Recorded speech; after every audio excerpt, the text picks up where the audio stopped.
Good morning, Mom and Dads, and welcome back to another episode of the Purple Couch Podcast. So what's in store for today? Well, have you seen those kids that are standing up, jumping up and down?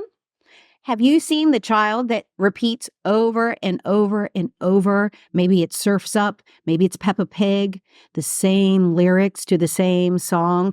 Nope, it's not Celine Dion, it's not Mariah Carey, and it's not Christmas time.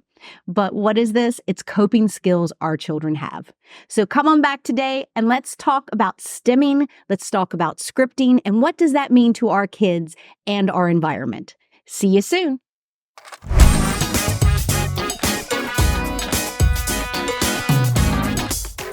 Hi, families, and welcome back to another edition of the Purple Couch Podcast. Today, we're going to talk about our little butterfly boys and girls, and both. For today's episode, it happens to all of us. And it doesn't see gender. It doesn't see social or economic situation. It's called How Are We Vibrating? And I want to talk about that specifically about our children that are neurodivergent. A lot of times we see the differences and we look at those as disabilities rather than these children just vibrating at a different level. And the reason that I'm speaking so highly about that today is because we're going to talk about our kids that like to jump up and down, our kids that have hand fixtures that are back and forth like this. We have it sometimes in our office space and we don't even realize it. The ladies that like to take and tiptoe in their heels, or how about the pen clickers? Click, click, click, click, click, click, click, click. I like to twirl mine. Oh, with your pen in your fingers? Do the old baton. Or how about the nails on the desk that, for lack. Yep. We all can pick up little things. And what is this called? Stereotypy/stemming. There we go. See, we're going to get the clinical side of it as well as what I called Loki was my little butterfly boy. One of the reasons we want to talk about this is because over and over again, conferences, things that I've attended, I get asked all the time, how did you get him to stop stimming? I didn't. I never made it a big deal. When my son, who is a jumper and a flapper with his little hands, when he would do it when he was tiny, he literally looked like a butterfly, like he was trying to fly away. Hence, butterfly boy. If you read my book, you'll find I've got lots of wonderful, colorful terms for these little things, and this one was butterfly boy. So when Loki would get into his zone where he would stem, and that's again him jumping up and down, flapping his little arms, not saying anything. Sometimes he would hum with it, sometimes not. I would be like, hey, butterfly, what's going on? Just enough that he would make eye contact with me. Again, sometimes this was when he was nonverbal, so there would not be any, communication, expressive language being said, but the eye contact. And as long as he would look at me, then I knew we were okay, and I let him go back to doing whatever he needed to do. How we shaped that as he got older is that he started to notice that people would stare at him at the restaurant. People in school would look and point. Adults, and I'm going to really stress this one because it wasn't the children as much as it was the adults that made a point of what's he doing? What's wrong with him? What is he doing over there? What's that kid doing over there? And he started noticing that as he would mature and as he built his language and his vocabulary. And we found ways to be able to still stem and get that relaxation out, but to do it in a way that was appropriate, And when I say appropriate, that's appropriate for him. I could care less. Go ahead. Look at my son. Do you have a problem? Come step to me. I think that's all of us as parents, whether it's a neurodiverse or a neurotypical child, it's the protection that comes in that you're going to protect your child. What I can say that helped us was teaching Loki to advocate for himself from day one.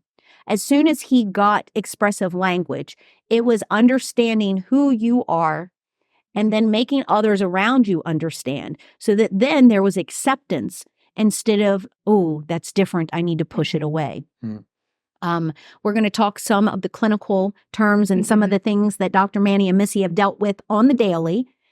But I wanted, as a parent, to really let you all know that I have read books. I read the Why Do I Jump book that was written by another autistic child. I've asked my son, who now is 9 days away from his degree in psychology, why? Why do you do this? How does it make you feel? Now, before I give you the answer, Dr. Manny's giggling and Missy smiling because over the last 2 to 3 years, I have really deep dived in my own personal journey.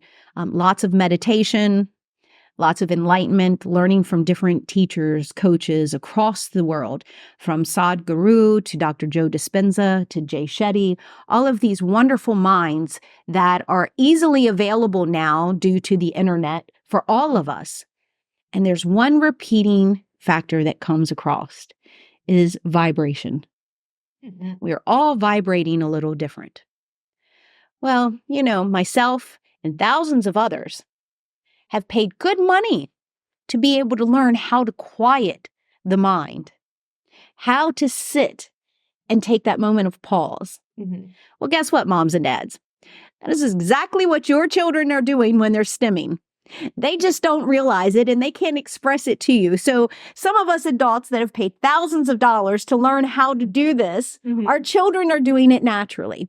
Why? Because what happens is we have got chemicals within the brain that cause us to relax. Melatonin released and from the pineal gland up to the pituitary gland. And so when that happens, our body is the best pharmacy ever. Mhm. I've asked Loki, why do you jump up and down? And he was like, well, it depends on the moment. And I'm like, okay.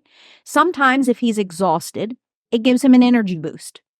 If he is tired and he's like, okay, I'm going to fall asleep, it's how he keeps himself up. We've all seen that from infancy. You're the little kid that's in the high chair and the little head nod and they're almost there and you think they're going to hit the mashed potatoes, but they wake back up. We see that all the time. Or how about nap time when we're talking about the 2-year-olds or 4-year-olds and they fight it? They fight it so hard. They scream, they cry, they kick. And the next thing you know, it's, oh. Yep. So our children have learned that, okay, well, if I get up and I jump up and down, or if I spin in a circle, it gives my body another boost of energy. Mhm. Another thing that Loki has shared with me is stress. If he's working on an assignment, or if he is in a mental spot, like we all get in, whether it's self-doubt, whether it's questioning the assignment, or just that feeling of, I can't do this, he jumps. And I said, okay, so what happens when you jump then? And he's like, well, Mom, it kind of makes everything go away. And I'm like, okay. And he was like, and normally I can sit back down and get right back into the work afterwards. Mhm. So why would we ask our kids not to do this? And the reason I say that is because the public school system and many providers across the world think that the stimming is a deterrent. And they are asked, like our friend Cody said, to mask this behavior. Yeah. Mhm. Do not mask this part of you. Teach it to others so that they can learn coping skills. Because if we can all agree on one thing, the world needs more coping skills. If we had coping skills, we wouldn't have the horrible mental health rates increasing so drastically. Yeah. So, from my house to yours, let them stim. Mhm. Bring them the attention of, hey, do you know what you're doing?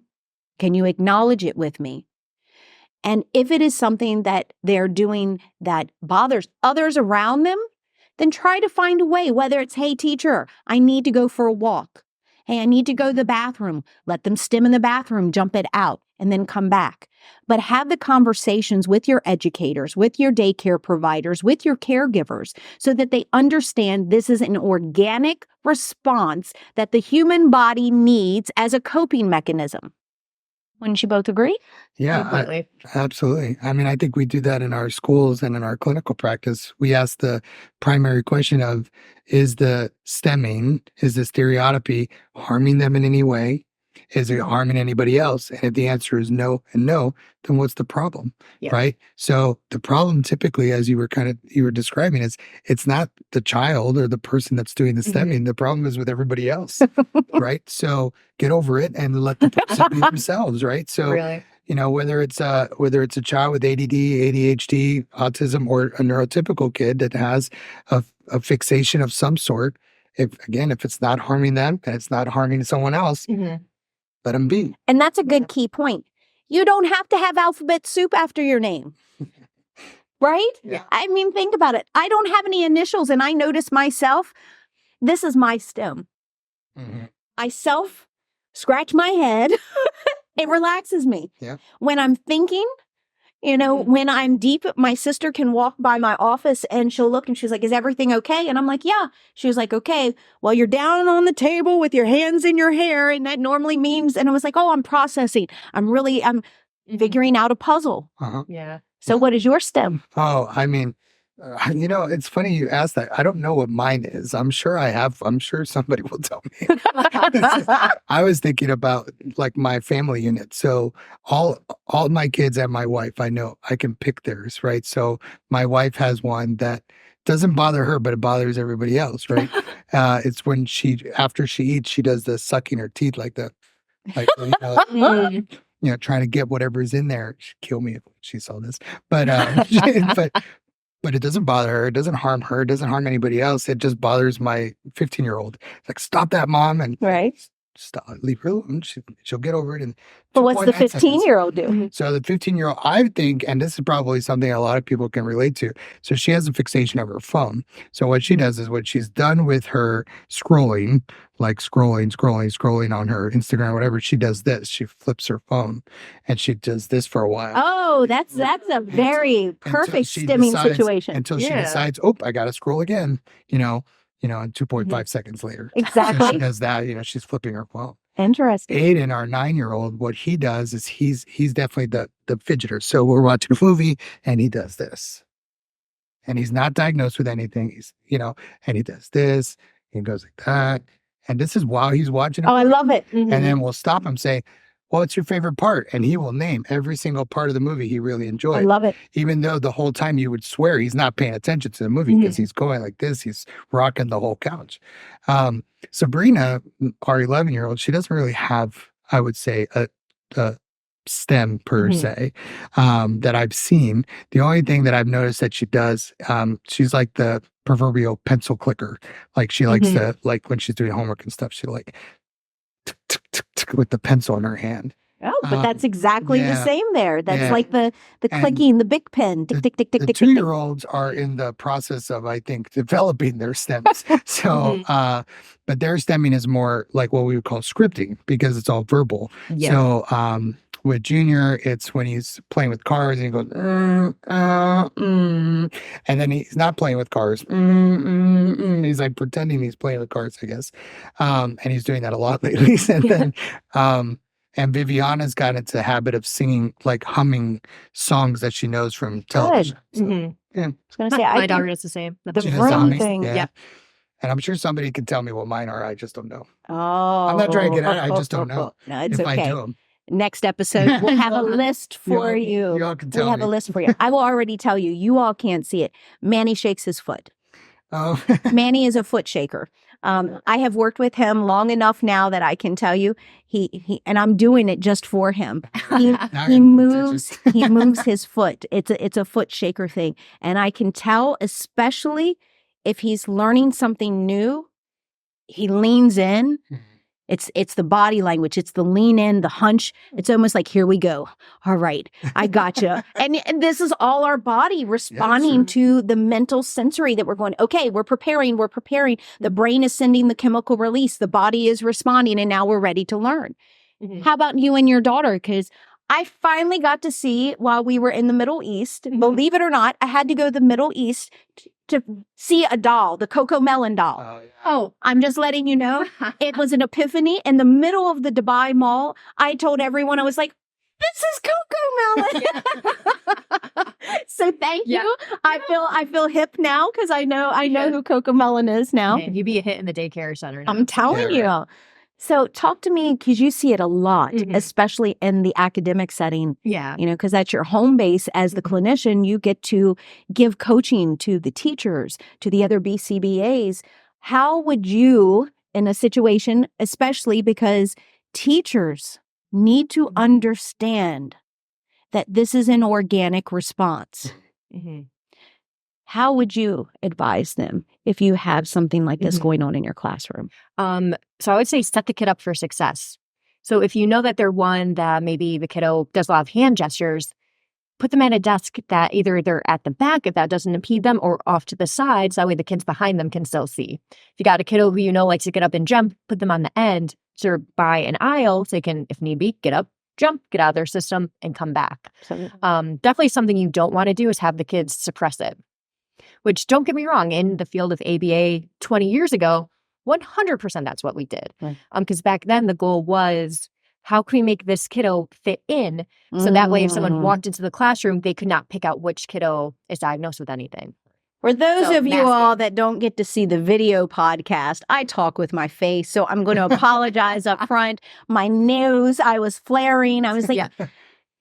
I tell you this because it hits home. Mm-hmm. While we were at the conference, we had a mother that had drove in from Abu Dhabi into Dubai for the conference, and she brought her teenage daughter with her. Mm-hmm. And what you're saying right there, just it hits me.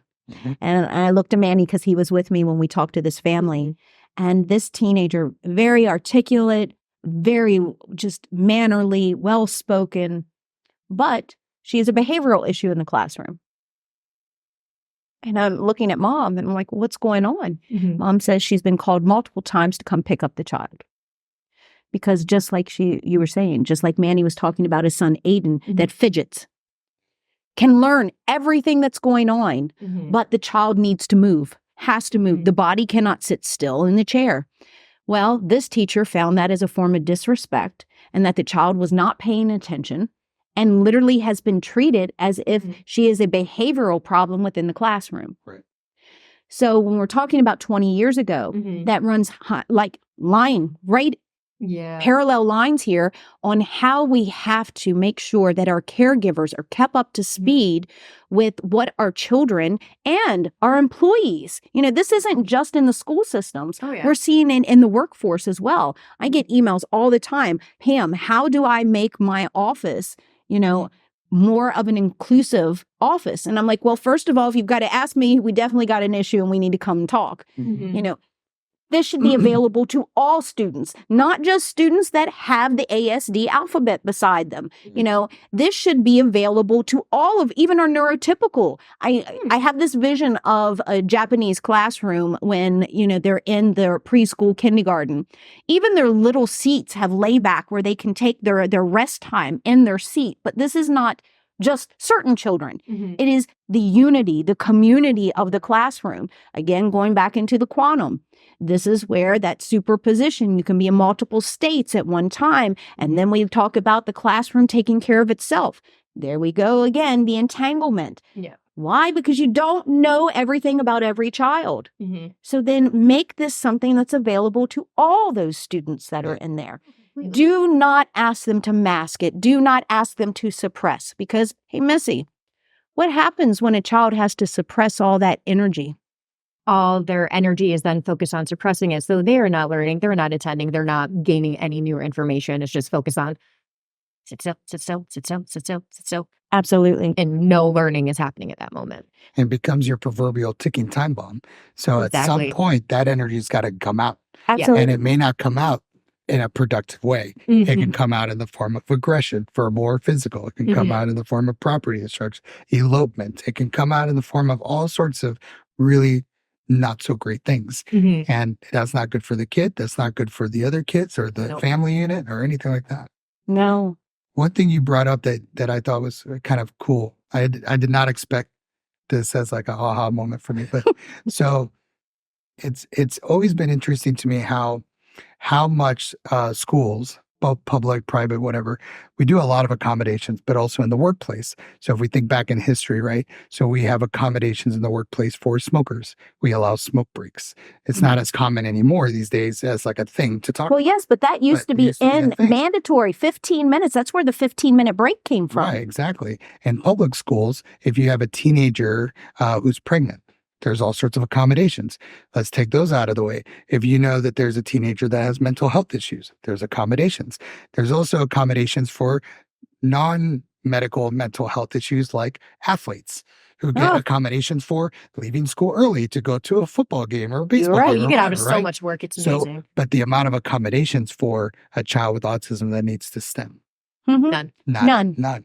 So it's like, why? So Oh. it just kind of like I can it tell you chills a little why. bit, you know? Yeah. As the mom who's Mhm. fought the system. Yeah. It's like that meme I sent you all. They had this wonderful meme that came out, and it was like the Rocky song. Okay, for those of you all don't remember the movie Rocky, it was Eye of the Tiger. Sorry. It's like the UFC pre-fight, Conor McGregor coming in, and it was like, oh, Yeah. this is what happens when I walk into an IEP meeting. And it's a shame that we laugh about that. But it is a fight. But I have been doing this now for 16 years, and I can tell you it's not changed. Just like what you just said. What about the accommodations for children that need to STEM? There are none. Do you know why?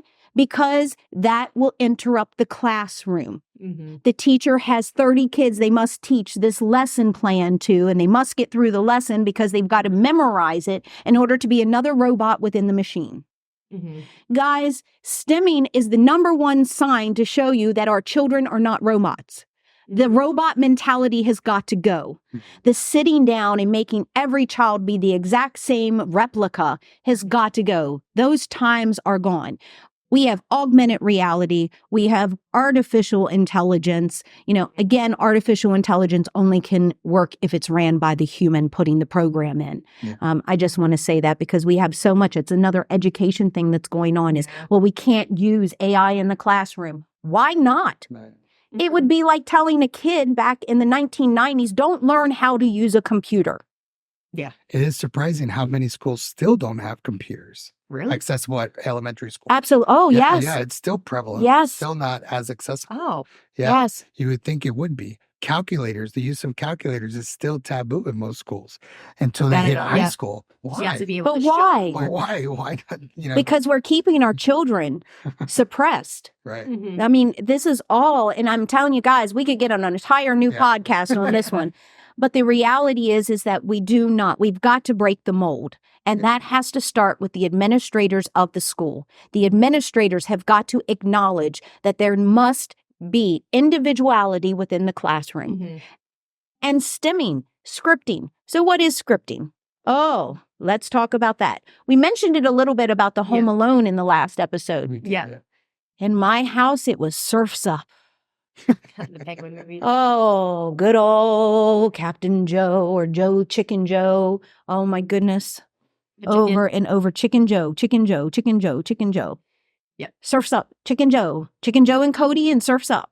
Oh, over and over again. I know some of when Loki was growing up during that time, it was also Happy Feet. Happy feet. Yeah. What about the Tickle Me Elmos? Do you all remember that? Oh my goodness. And there was Tickle Me Everything during that time, but these are little things, and the repeating over and over again and over and over again. It used to be, and again, I'm aging myself, and I know a lot of you Gen Xers can too. Alice in Wonderland. I must, the rabbit that's running, those are little things. But for our kids, it's a way of, again, calming themselves down. Mm-hmm. And even though they may be speaking in their brain, they haven't found the voice yet to put it on the external side. Yeah. So sometimes it is a phrase that gets stuck that they can repeat over and over and over and over again. Yeah. Mm-hmm. And yes, it does get annoying.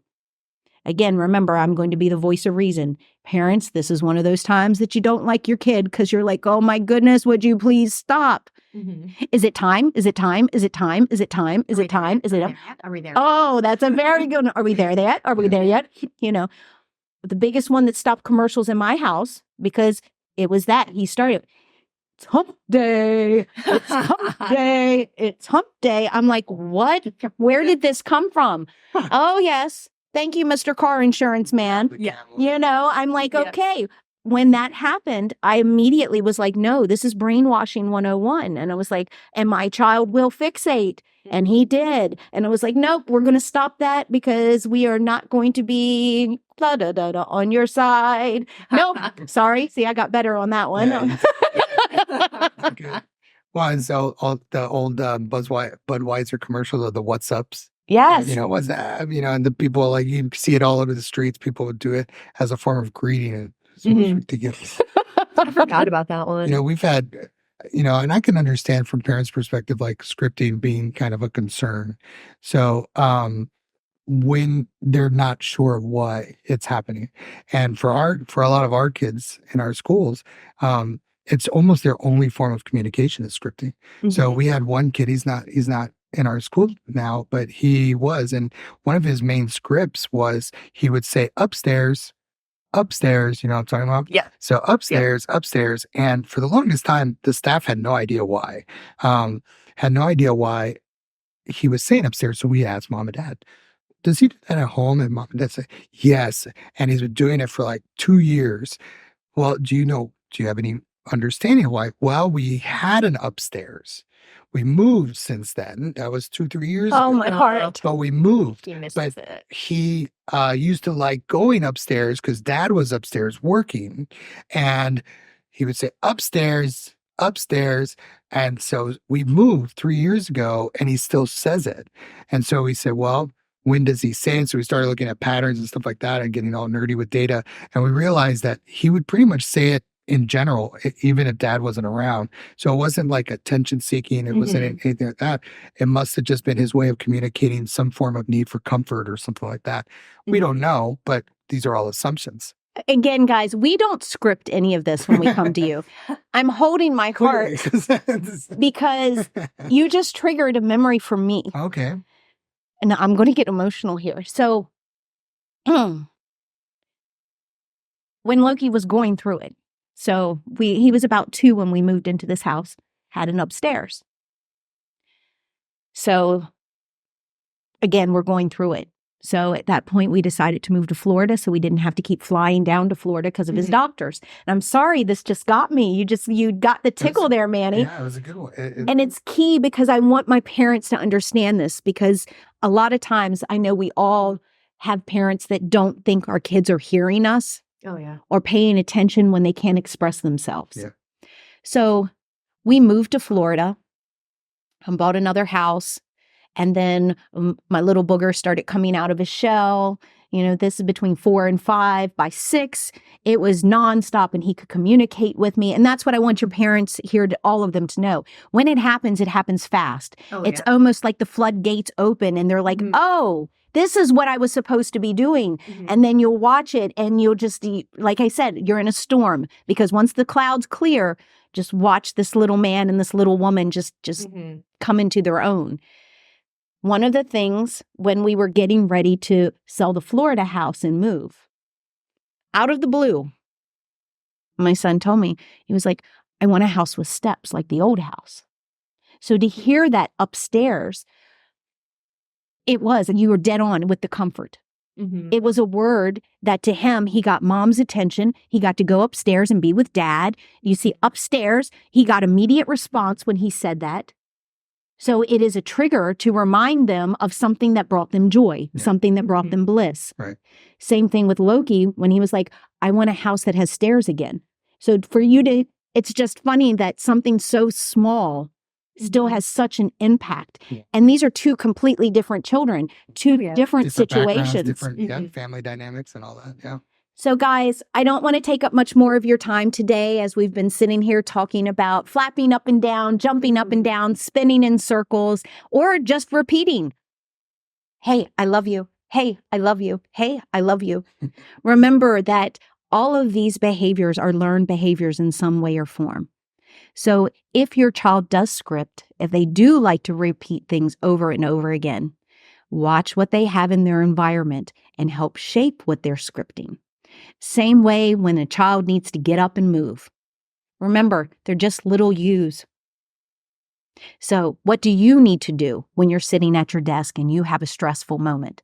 So when you think about that, not just as a caregiver, as an educator, as a parent, think about your own situation. And what can you do to allow that child to find a sense of home, a sense of comfort in that moment? So until next time, we'll see you back here at the Purple Couch Podcast.